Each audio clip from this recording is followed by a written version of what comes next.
Aujourd'hui, on va faire la dernière partie du cours de calcul littéral. Dans cette partie, on va regarder deux exemples de tours de magie que l'on peut mieux comprendre grâce au calcul littéral. Alors, c'est un sujet classique, ici c'est une bonne application du calcul littéral qu'on retrouve souvent par exemple au brevet avec les programmes de calcul. Mais ici dans un contexte un petit peu plus ludique. Alors pour introduire ici donc ce tour de magie, je vais vous présenter une vidéo alors qui est un peu ancienne, qui n'est pas forcément de très grande qualité, mais qui est un peu amusante à voir. Je trouve donc voici cette vidéo qui vous présente un tour de magie un peu naïvement ici. Donc je vous laisse observer un petit peu.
Alors voici maintenant la partie de suspense.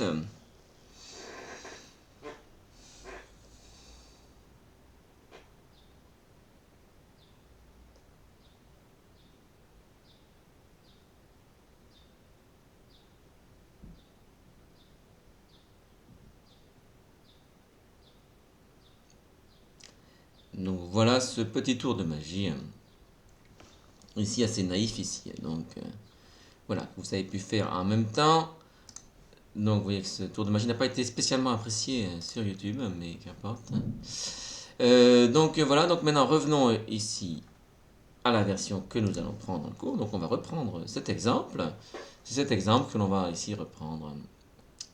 Voilà, donc je le présente ici sous forme d'un programme de calcul. Donc ce programme de calcul est le suivant. Pensez à un nombre, multipliez ce nombre par 2, ajoutez 20, divisez le nombre obtenu par 2, soustrayez le nombre choisi au départ. J'ai un petit peu reformulé pour que ce soit plus clair que dans le tour de magie et notez le résultat. Bon, et alors le suspense, c'est que apparemment on obtient quelque chose de remarquable. Alors vous pouvez faire ce tour, voir s'il fonctionne avec votre, si vous avez un petit frère, une petite soeur ou à vos parents ou à un proche, voir s'ils sont impressionnés ou bien pas par ce tour. Donc vous aurez effectivement une explication via le calcul littéral. Donc on va tester deux fois le problème de calcul et qu'est-ce qu'on va observer? On va observer, on l'a vu dans le tour de magie, qu'on va être à chaque fois, surprise, on obtient 10. Et après on cherchera à expliquer pourquoi. Et le calcul littéral va être bah, assez efficace pour bien comprendre pourquoi on obtient forcément 10. Alors donc ici, eh bien on le fait. Donc si on pense à 3, donc on pense à 3, on multiplie ce nombre par 2, 3 fois 2, 6, on ajoute 20, 26, on divise par 2, ça fait 13, on soustrait le nombre choisi au départ, comme on a soustrait 3, et bien ça fait 13 moins 3, et bien ça fait 10.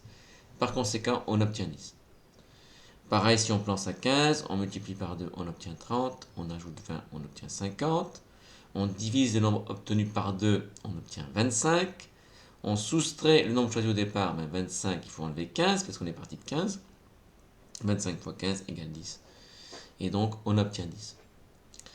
Donc ici, le côté magique, ça va consister à faire une conjecture. Donc deuxièmement, faire une conjecture concernant le résultat du programme de calcul. Donc la conjecture, c'est une propriété, mais qu'on n'a pas encore prouvée, qu'on n'a pas encore démontrée. Donc la conjecture, ça va être, eh bien, c'est le programme de calcul, ben, ça donne toujours 10. On peut mettre n'importe quoi en entrée, donc le spectateur peut penser à n'importe quel nombre. Forcément, au final, le résultat va être 10. Donc voici cette conjecture. Le programme de calcul donne toujours 10, quel que soit le nombre choisi au départ. Donc question 3, on va essayer de démontrer cette conjecture. Alors pour démontrer cette conjecture, il faut que ça marche pour tous les nombres. Mais on ne peut pas essayer tous les nombres parce qu'il y en a une infinité. Donc c'est pas possible. Donc le calcul littéral va nous aider à répondre à cette question. Eh bien, on va partir d'un nombre qu'on appelle x. Et x représentera n'importe quel nombre. Donc c'est tout l'intérêt du calcul littéral. Donc moi je vais partir de x, donc je vais penser à x. Donc si on pense à x, et on va observer ce qui se passe. Alors je commence par multiplier ce nombre par 2. Bon, je ne connais pas x, mais en fait si je multiplie par 2, en termes de calcul littéral, je vais obtenir 2 fois x. Donc 2x. Avec l'écriture simplifiée qu'on a l'habitude d'utiliser. Donc à ce stade, quand j'ai multiplié par 2, j'ai obtenu 2x. J'ajoute 20. Ben, on va ajouter 20. Donc ça donne 2x plus 20. Comme il y a priorité à la multiplication, pas besoin de mettre des parenthèses. Voilà, ça donne 2x plus 20. On fait 2x et on ajoute 20. Ensuite, diviser le nombre obtenu par 2.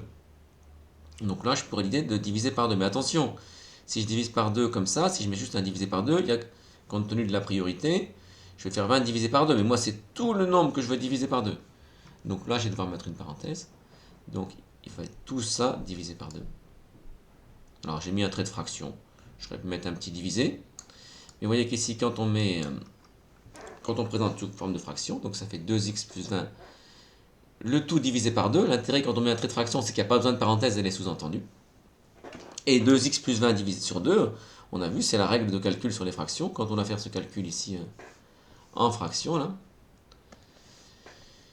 eh bien,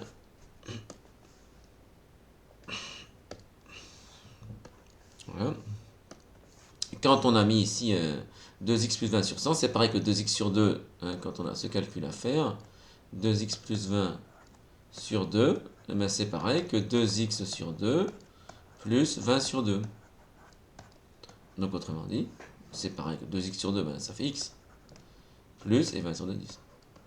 Donc quand on a divisé par 2, on obtient x plus 10.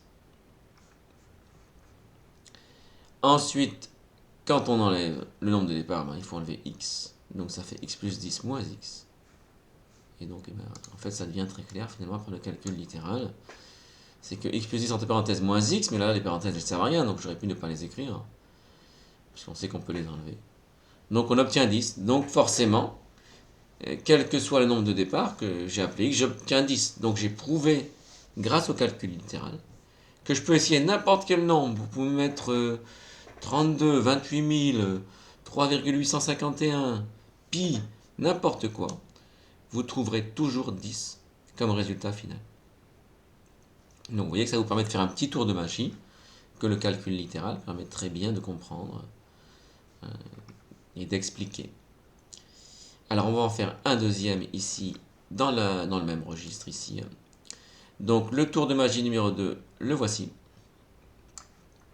Donc un spectateur choisit mentalement un nombre et lui applique le programme de calcul ci-dessus. Donc le magicien lui dit choisir un nombre, vous choisissez un nombre, vous prenez son double, vous ajoutez 3, vous multipliez par 5, vous soustrayez 5, 15. Donc, vous pouvez faire des exemples ici, on va voir évidemment des questions. Donc un magicien devine le nombre choisi par le spectateur à la simple annonce du résultat. Donc la question est comment est-ce qu'il fait? Alors, vous pouvez tester, une fois que vous aurez compris, vous pourrez vous-même appliquer ce tour de magie. En fait, effectivement, quand vous faites ce tour de magie, vous arrivez à deviner quel est le nombre que le spectateur a choisi. Donc par exemple, imaginons que le spectateur ait choisi 7 et que le magicien ne le sache pas a priori. Donc on va regarder que donne le résultat du programme de calcul. Alors j'ai 7. Je prends son double, donc 7 fois 2, 14.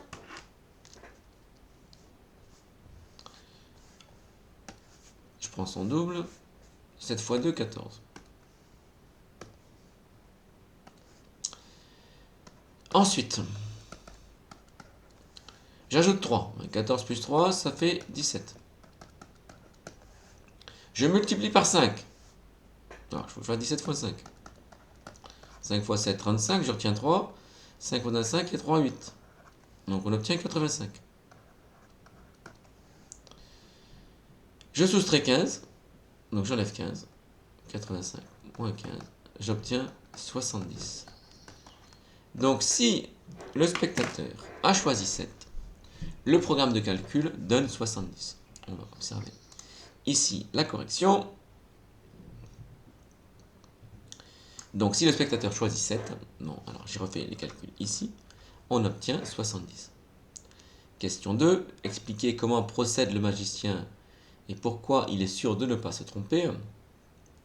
Alors on pourrait faire d'autres exemples et voir que par exemple, si on choisit 6, on obtient 60. Si on choisit 3,2, on obtient 32. Si on choisit 0,1, on obtient 10. On obtient 1, excusez-moi. Donc autrement dit, à chaque fois, on obtient un résultat qui est 10 fois plus grand que le nombre dont on était parti. Donc finalement, faire tout ça là, au final, et c'est ce qu'on va chercher à démontrer, on va même démontrer par le calcul littéral, tout ça là, faire tout ça, au final, c'est pas très compliqué parce qu'il y a moyen d'y aller beaucoup plus rapidement. Et en fait, il suffit, pour arriver au même résultat, de multiplier par 10 en fait. Ça correspond à multiplier par 10. Et on va le démontrer en termes de calcul littéral, en traduisant comme précédemment le programme de calcul par une expression littérale, et on va montrer que cette expression littérale, quand on la simplifie, bien en fait elle est égale à 10x en fait quand on part de x. Donc on y va, on va montrer ça. Donc alors le tour de magie que vous pouvez appliquer, c'est que le magicien divise le résultat obtenu par 10 pour obtenir le nombre choisi par le spectateur, et divisé par 10, ça se fait de tête, c'est pas difficile. Donc explication, on va donc partir du nombre x. Alors première étape, choisir, donc j'ai choisi x moi. Je prends son double, j'obtiens 2x. J'ajoute 3, ça fait 2x plus 3. Ensuite, donc là pas de parenthèse parce que la multiplication est prioritaire. Ensuite il faut multiplier par 5. Attention, là il faut une parenthèse parce que si je mets pas de parenthèse, il n'y a que 3 que je vais multiplier par 5. Donc 2x plus 3 entre parenthèses de tout fois 5.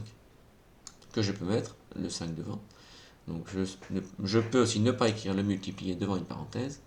Donc ça fait 5 facteur de 2x plus 3. Ensuite on peut développer, si le but c'est d'obtenir une expression simplifiée, donc ça va faire 5 fois 2x plus 5 fois 3.